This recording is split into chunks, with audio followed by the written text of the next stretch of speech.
Bonjour YouTube, j'espère que ça va bien, c'est Voltar. Aujourd'hui, on se retrouve pour une nouvelle vidéo sur ma chaîne. Je vous parle aujourd'hui du tout nouveau film de Disney qui sort en fait sur Disney+, le 23 décembre. Le film s'appelle Avalonia, un monde étrange ou en anglais A Strange World. C'est un film de Disney qui a eu beaucoup de critiques à son sujet, beaucoup de polémiques également. Je vous parle aujourd'hui de mon expérience alors que je suis allé le voir dans ces dernières journées au cinéma. Il faut savoir que personnellement, j'ai adoré ce film-là et j'ai de la difficulté à comprendre pourquoi c'est un flop monumental et en même temps, je comprends un peu le flop autour de ce film-là. Je vous parle de tout ça durant cette vidéo-ci, mais sachez que personnellement, je trouve que dès le début du film, on est en fait direct lancé dans l'action et dans l'aventure autour du film. C'est pas très long avant qu'on soit vraiment embarqué dans l'aventure qui nous guide finalement à travers le monde étrange d'Avalonia. Le film est hyper original, autant dans les thèmes abordés que dans les morales qu'il présente. On se retrouve avec des notions au niveau de l'environnement, ce qui rend le film beaucoup plus moderne que certains Disney dans les thèmes abordés. Donc on parle de critique de l'évolution, d'environnement beaucoup, d'une morale qui tourne autour du fait d'apprendre quand s'arrêter, de ne pas toujours vouloir plus que ce qu'on a. Et je trouve personnellement qu'il y a une twist scénaristique qui vient modifier un peu l'aventure et la quête de nos héros à partir peut-être du 3/4 du film. Et ça a vraiment apporté quelque chose de nouveau au film et encore une fois, un contenu plutôt original. J'ai trouvé les personnages hyper attachants, hyper variés.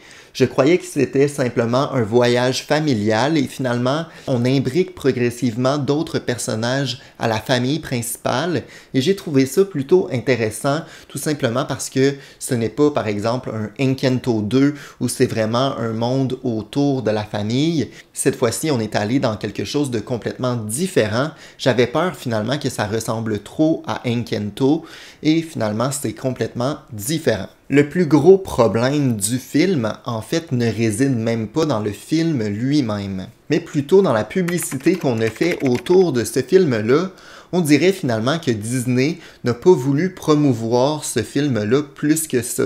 Et c'est ça qui a causé, selon moi, le flop total de ce film-là au cinéma. C'est tout simplement parce que les gens ne connaissaient pas l'existence de ce film-là ou les bandes annonces qui nous ont été présentées, honnêtement, ils ne m'attiraient pas plus que ça. Je trouve que Disney a fait un travail exécrable au niveau de la publicité autour de ce film-là qui était plutôt trompeuse, finalement. C'est étrange de dire que un des seuls points négatifs que j'ai trouvé à ce film-là, c'est finalement les publicités, quelque chose qui est en dehors du film, parce que finalement, le film vaut vraiment la peine et je trouve ça dommage que beaucoup de gens ont finalement pas vécu cette expérience-là au cinéma. C'est un film qui est visuellement extrêmement beau au niveau de l'ambiance, des environnements et de son originalité. Je crois que je vais le répéter plusieurs fois, mais ce n'est pas un Disney classique. On se retrouve dans une toute autre formule qui fonctionne extrêmement bien. On sent que Disney ont pris des risques avec ce film-là et ça fonctionne. C'est ce qui me choque un peu dans le fait que le film ait fait un flop au cinéma alors que Disney a pris des risques assez intéressants et plutôt originaux. On se retrouve dans un monde un peu fantaisiste. On se retrouve face à des créatures qu'on ne connaît pas et un environnement tout à fait merveilleux, visuellement très riche également. Le film aussi a quelques scènes dessinées à la main sous forme de bande dessinée au final et ça, c'est encore du contenu plutôt original qu'ils ont ajouté au film. Donc les séquences où on voit sous forme de dessin nos personnages et tout, j'ai trouvé ça vraiment créatif, un peu à la manière finalement de Turning Red où il y avait des séquences aussi un peu différentes du style global du film.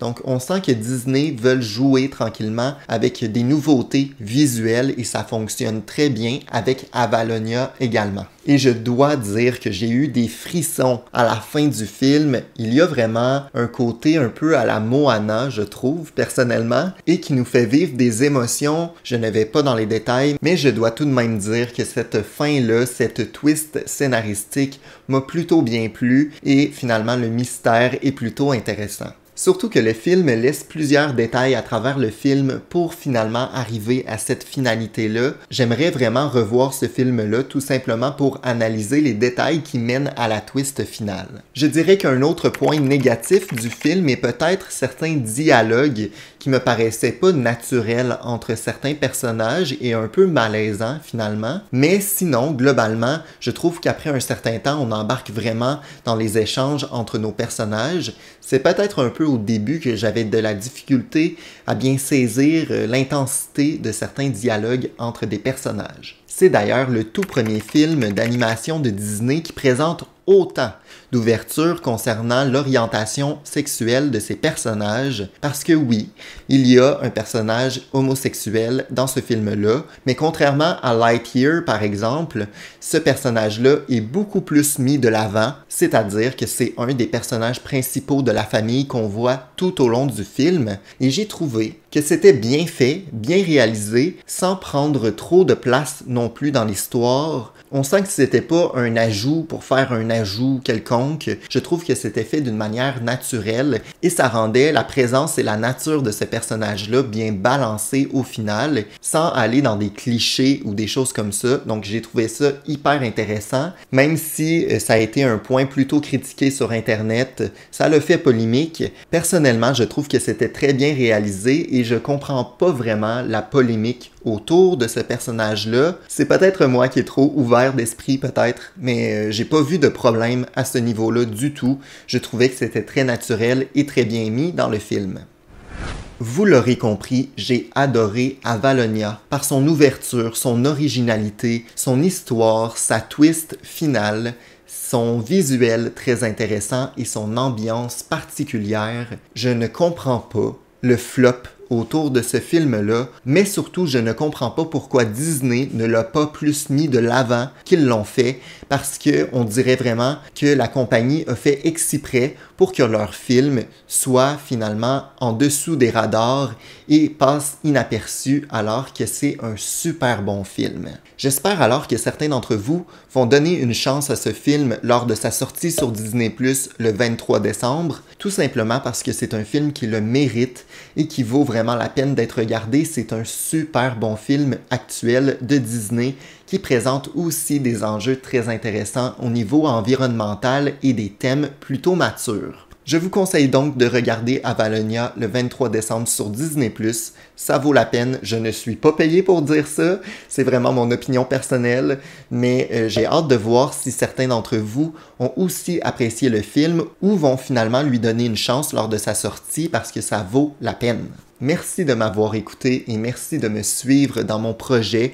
Vous êtes très nombreux et très actifs en ce moment sur la chaîne, donc merci beaucoup à vous tous. On se retrouve dès demain pour une nouvelle vidéo sur ma chaîne. Ciao!